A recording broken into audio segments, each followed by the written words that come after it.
Right then folks, Greeno here, and where am I today? Well, I am down in Cornwall. I'm about 3 miles outside of Padstow on the Padstow to Newquay Road. I'm at a place called the Cornish Arms. Now why have I just come to a pub in the middle of Cornwall? Good question. Well, this pub is owned by Rick Stein. Now, we've had a Rick Stein experience before on the channel, actually in Padstow itself. Went to his fish and chip shop, wasn't terribly impressed if we're honest. So, I thought it's about time we gave Rick a second chance. Now, as you know, I love a country pub, and hopefully this is going to be a really, really good one. Arrived here at, where are we, 4:30 in the afternoon. The car park is pretty busy, to be honest, so that's a good sign. But, Rick, are you going to be good, or are you going to be another rip-off Rick? We're going to have to wait and see, aren't we? Now, I've had a quick look at the menu online, and it's a really interesting mix of things. Obviously, Rick is a very well-travelled man, so he picks up culinary influences from here, there, and everywhere. That's showing up on the menu. So, let's get inside and see what it's all about. Is it going to get Greeno's green light? You'll have to wait and see.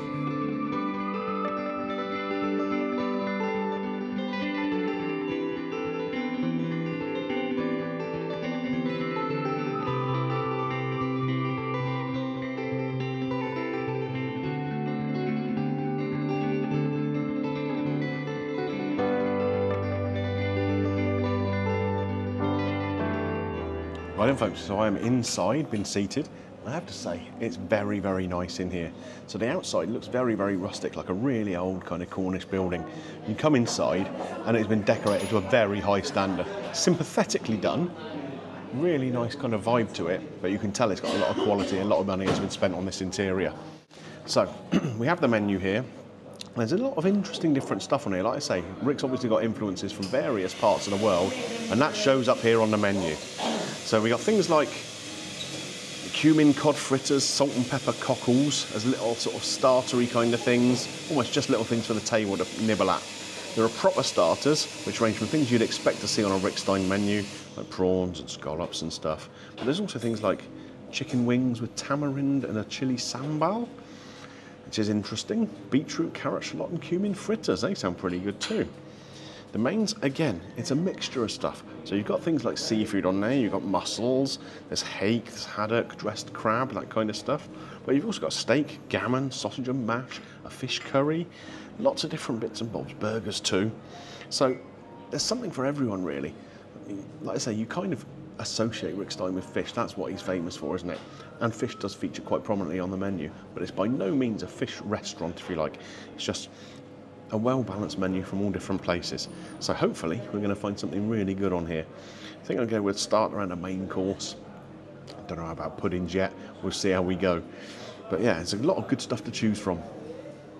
I've got to say, so far the service I've had here is exemplary. Walked in, had a chat with the guy who's running the service here. Basically said I can pick whatever table I would like to sit at, anything that's empty, which is good. Hence the one near a window, bit of natural light, you can see my beautiful face. I sat down with a menu. They brought me over some tap water while I was deciding on the menu, so that's good.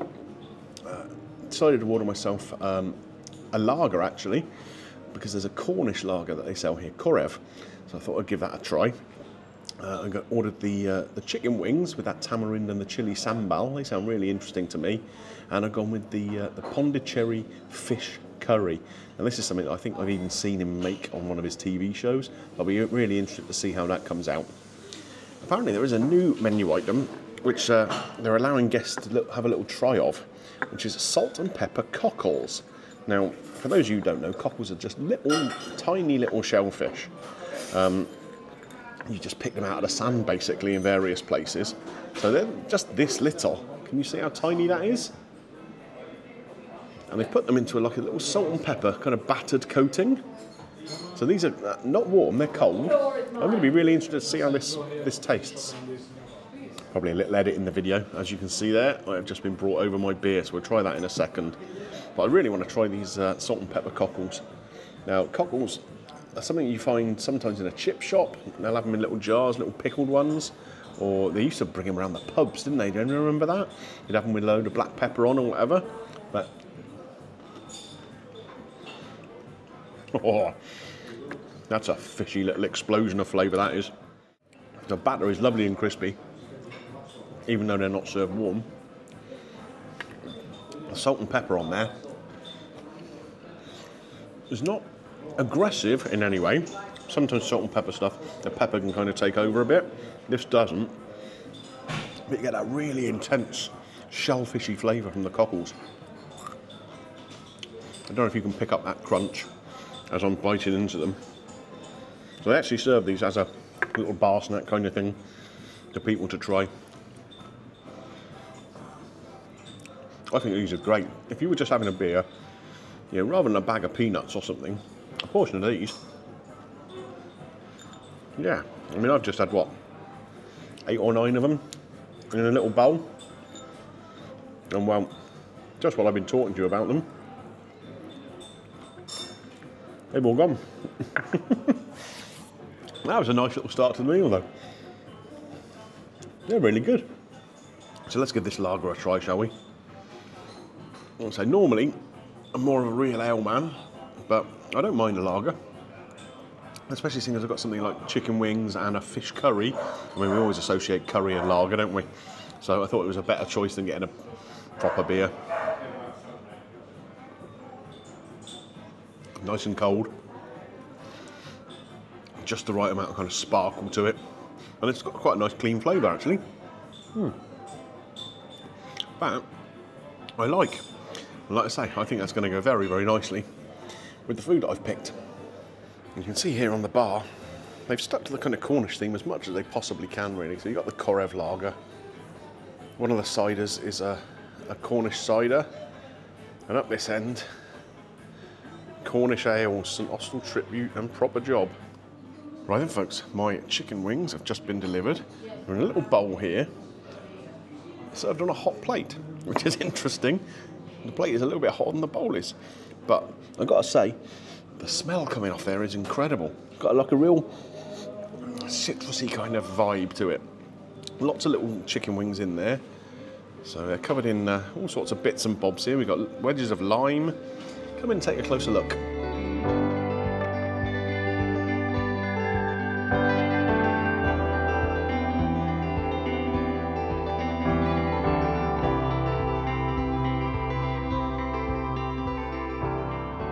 Right, time to give these chicken wings a try. Actually, it's quite interesting. I've come in here, let's say, it's probably, where are we now? 5 o'clock. Just about the right time, because they've got 130 covers booked in, starting from about 5:30, 6 o'clock. So I think I've timed it quite well. I'll be in and out before they start to turn up. So we've got some mango sliced up on top of here. So we'll give that a little try. A little bit of sweetness to it. It's kind of like almost like an unripe mango. But, you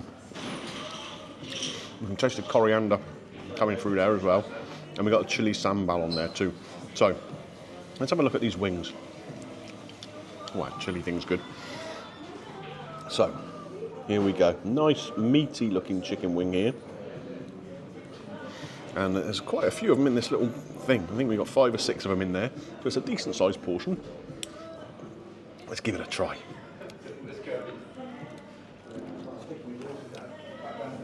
Wow.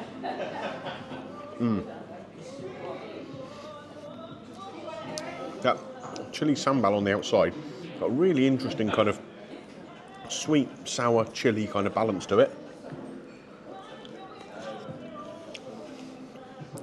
Verging more towards the sour, really. Got an interesting flavour profile, that. The chicken wing itself is quite nicely cooked. The skin is reasonably crispy. The chicken meat itself is pretty soft. Not completely falling away from the bone, which would be a little bit nicer, but overall it's pretty well done. I'll squeeze a little bit more lime over there. We're going to add that into the flavour too. And there we go. See what difference that makes to the whole thing. Here we go. So that adds a lot more sharpness This wing's a bit more so-so. It's not the sort of meatier, kind of drumsticky kind of wing. It's the one with the 2 bones in. And it's a little harder to get at. There's no elegant way to eat wings on camera. You just have to dive in and get on with it. So, yeah, that type's a little trickier to eat. Have we got any more of the drumsticky type ones? No.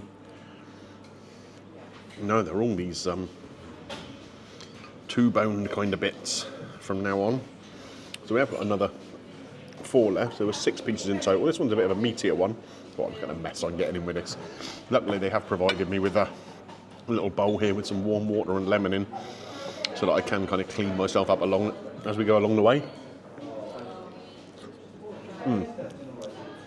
Actually, that one's nicer again.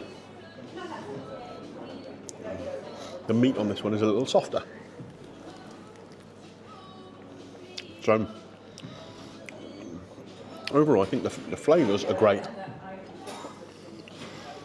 I like the sweetness, sourness, chilli. Little hints of coriander in there. And that mango definitely adds something to it. Just think maybe on the wings of cookery could have been a little bit better. But it's not going to stop me eating them. I don't know about this little bowl of water. I might need a shower after eating these. I'm getting in a right mess. Right guys, my pondicherry curry has arrived. Here it is. I'm going to bring you in for a closer look in a second. The aroma's coming off it are very nice. Kind of smell quite coconutty. And over here, to go with it, we have a poppadom and some mango chutney. Now, how will that be? Because I don't think I've ever had a poppadom outside of an Indian restaurant that's actually any good. So we'll give that a try. Anyway, come and have a closer look at this.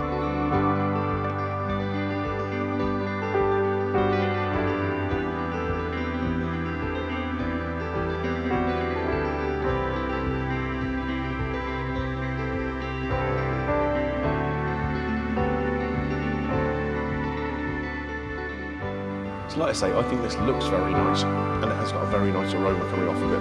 What is slightly surprising to me though, is that it's just like one piece of fish, like a larger piece of fish, in just a big pool of curry sauce. I don't know if it might be little chopped up bits, you know, like you'd have chicken in a curry, but it isn't. It kind of though gives it that, remember the boil in the bag fish you used to get? It gives it that kind of vibe, because like, that's just a block of fish in some sauce, isn't it? I'm sure this is a very big step up from that. So, I'm going to try the curry sauce first by itself. So, digging into it, I can see there are little bits and bobs in it, but there's no way of identifying what they are, because obviously it's in this vibrant green curry sauce. It does have a nice flavour. There is quite a pronounced coconut flavour in there. Along with this sort of, I mean, it's green in colour and it kind of tastes green, if you know what I mean. Almost like there's a load of veg and herbs blended up inside it.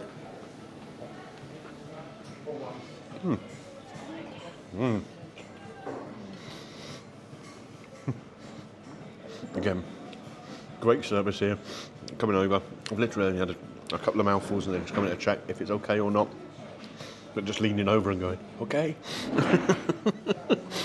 So they don't want to disturb me too much, which is nice. So we're going to open up this fish and see what we're dealing with here. See how white and flaky it is. So, goodness me, it tastes very soft. See if we can show you on the camera how it looks. Very nice and white fish inside. Just cooked. Really moist, not dry at all. And as I pick at it, it is just flaking away very nicely. So the fish cookery itself is good. Let's try it mixed all in with the fish and the curry and the rice, and there's bits of what look like sort of dried fried onion on the top there as well. Get a good forkful of everything. That's good. It's got a nice balance of flavour.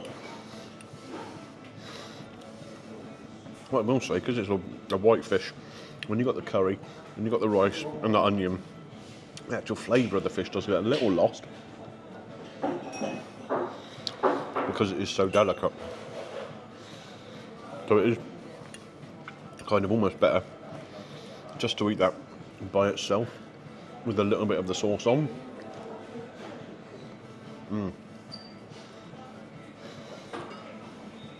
That way you can still pick up the kind of the flavour of the fish a bit more. Once you mix the rice and everything into it, you're kind of just diluting that fishy flavour a bit too much, really. Yeah, I don't know how they could do that, really.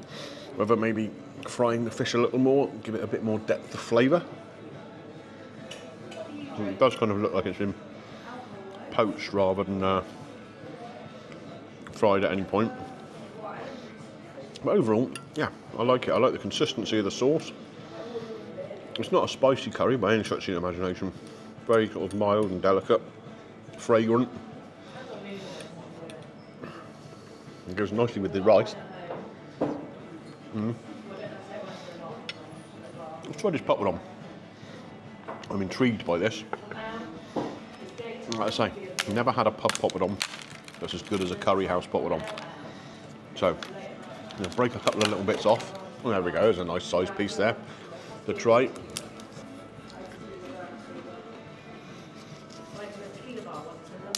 know what, as pub poppadoms go, that's really good. Still not as good as a curry house one though. I don't know how they do it. There must be something cultural or something that gets instilled in them from a very young age. And they don't share the secret with anyone else. And try it with a little bit of that mango chutney. It's just here in this little metal pot. I don't know if this will be a homemade one or just a bought-in one. It is nice though. Again, it's not just your bog standard mango chutney this. It has that sweetness, but it also has a little bit of sourness and a little whack of chilli in there. Apologies if you can hear the coffee machine whirring away in the background. They're never quiet, are they?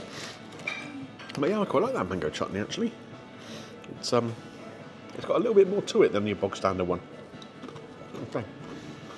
A nice little underlying chilli heat in there.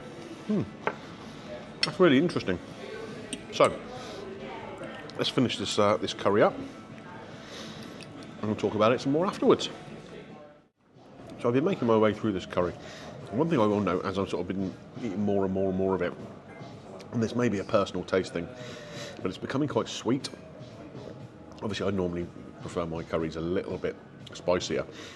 Well, I do like coconutty ones. I mean, if you get a Ceylon or something that's got a bit of fire and that coconut flavour, that really works for me. This, like I say, just I'm getting through it.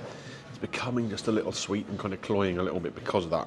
Now, like I say, that may just be a personal tasting. If you like, you know, the korma, creamy kind of curry thing, but with a little more oomph, this could be just the thing for you. It really could. But yeah, for me, like I say, it's just becoming a little bit sweet. I'm going to go back to the poppadom and the mango chutney though. Because that mango chutney is banging. Right, so I've had a bit more of that poppadom and that mango chutney. I really like that mango chutney. So what I'm going to do, I'm going to finish my beer up, we'll get the bill, and we'll pop outside and talk about it some more. Bit of a change of plan, folks. I was just going to settle up. As I was chatting with my server, she told me that a couple of the desserts are really, really good. I can probably just about squeeze one of them in, can't I? So it was a toss-up between a sticky toffee pudding with clotted cream or a chocolate parfait, which comes with some peanuts and some peanut ice cream or something, I think. No, salted caramel ice cream. Chocolate parfait wins today. That's what we're going to have. So the arm was twisted, and here is the dessert. I'll bring it up to the camera so you can have a closer look. Look at that. Chocolate parfait, crushed up peanuts, and a salted caramel ice cream. How am I going to eat this? It looks this looks rich, doesn't it? And I am quite full, but we'll give it a try. So let's see how this I say cuts, I'm using a spoon, but there's quite a dense chocolate there. Blimey, it's rich, sweet.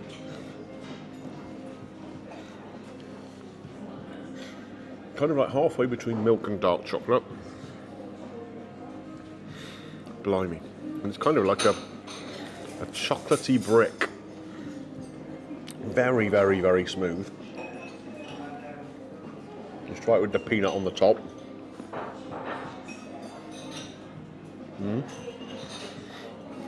Goodness me. That is indulgent. Got some little chocolate dots of sauce here. As if there wasn't enough chocolate. I've got to say, that's the sort of pudding, yeah, more than about 3 spoonfuls will probably give you diabetes.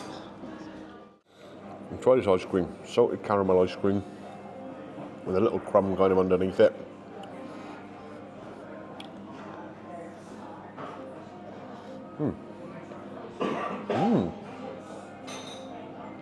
That is good. Again, silky, silky smooth. The ice cream.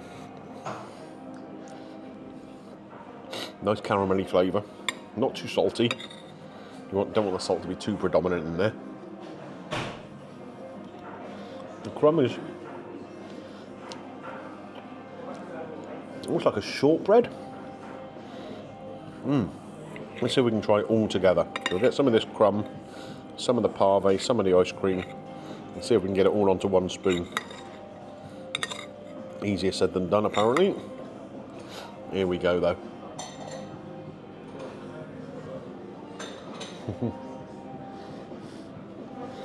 That is good. I do like that little shortbread crumb with it. It is, again, sweet, but it's an indulgent sweet pudding, isn't it? This is not a bowl of fruit salad after all.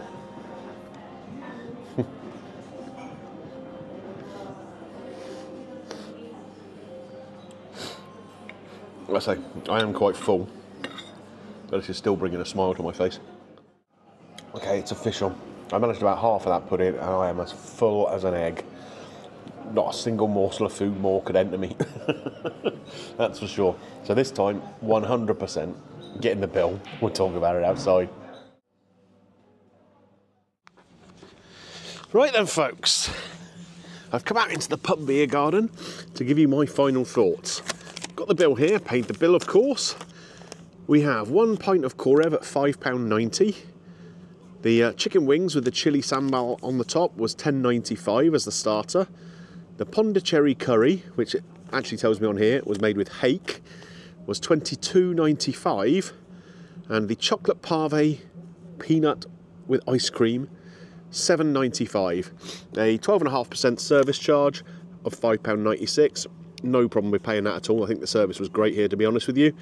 Total paid £53.71. So, let's run through it. Well, the pint of Korev was a nice pint of lager. Easy done, that one. The chicken wings. I like the flavour of them. I like the little mango on the top. I like the kind of sweet, sour element of it. I just think the cookery on the wings was a little bit off in places. Not consistent, really. And with the wings, like I said, there was one of those kind of drumsticky bits, and then 5 that were just the ones with the 2 little bones in the middle. So that kind of was a little bit inconsistent in terms of the actual wings received as well. The hake curry. The cookery of the fish was really nice.